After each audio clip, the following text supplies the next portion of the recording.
ఎదురుకోల కార్యక్రమం అంట.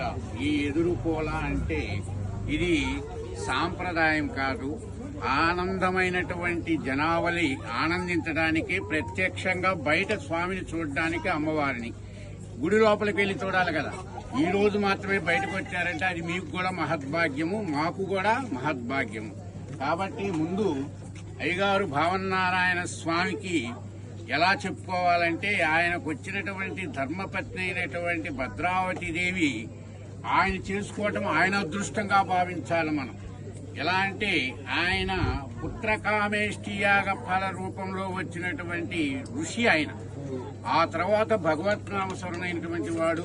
అదేవిధంగా ఇంకా కొంచెము మనం ముందుకు పోయినట్టయితే పూర్వము దేవతలు, వీరు చిన్నవాళ్లు కాదు, దేవతలకు ఒలువలు వస్త్రాలు లేక మానాలను రక్షించుకోవాలి తండ్రి అంటూ బ్రహ్మదేవుడి దగ్గరికి వెళితే నాయన అది ఒక రూపకల్పన అని చెప్పి మార్కండేయుని అదేవిధంగా ధూమ్రావతి అనేటువంటి వాళ్ళిద్దరిని కూడా సూర్యుని పంపించి పుత్రకామేష్టి యాగం చేయమని చెప్పండి అని చెప్తారు.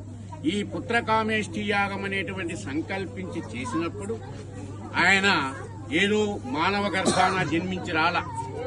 మిగతా వాళ్ళంతా కూడా రాములు వారు వీళ్ళంతా కూడా పుత్రకామేష్టి యాగం చేస్తే తల్లి గర్భం నుండి వచ్చిన వాడు. ఆయన స్వయంగా బ్రహ్మ తేజస్సు రూపంలో బయటకు వచ్చాడు. వచ్చిన తర్వాత ఏమి చేయాలి అని అంటే ఈయన వల్ల ఒక సంకల్పం జరగాలి. అప్పుడు మహావిష్ణువు లక్ష్మి మానస పుత్రిక ఎవరు సూర్యదేవుని యొక్క కుమార్తె అయినటువంటి భద్రావతి దేవిని ఇచ్చి కళ్యాణం చేస్తారు. చేసిన తర్వాత వారికి ఇక ఒలువులు కావాలి, వస్త్రాలు లేకపోతే లేదు. బ్రహ్మ సృష్టించింది మానవుణ్ణి, మానవుని యొక్క విలువలను మానవుని యొక్క మానాన్ని కాపాడింది ఆ ఒలువులు. అప్పుడు ఆయన భావనారాయణ స్వామి అక్కడికి వెళ్లి ఆయన సింహాసనమైనటువంటి పద్మము అంటే పువ్వు ఆ తామర కాడ నుండి ఆ నార తీసి ఒలువులు తయారు చేసి ఇచ్చాడు. అందుకే అప్పటి నుండి కూడా మీకు మీ యొక్క కులం అనేది స్టార్ట్ అయింది, పద్మము నుండి తీశాడు కాబట్టి పద్మశాలులు అనేటువంటిది నామం వచ్చింది. పద్మశాలులు అనేటువంటి నామకరణము మనకు సార్థకమైంది. అటువంటి ఋషుల్లో ఆయనకి 101 మంది బిడ్డలు పుట్టారు. వీళ్ళంతా ఋషులే. ఆ 101 గోత్రాలే మీలో వర్ధిల్లుతూ ఉన్నాయి. వాటిలో ఉదాహరణ చెప్పాలంటే పురుషోత్తమ మహర్షిని, అదే పులస్త్రీ మహర్షిని, ఏకపాద మహర్షిని మీరు చాలా గొప్పదైనటువంటి వంశముగా మీరు భావించుకోవాలి.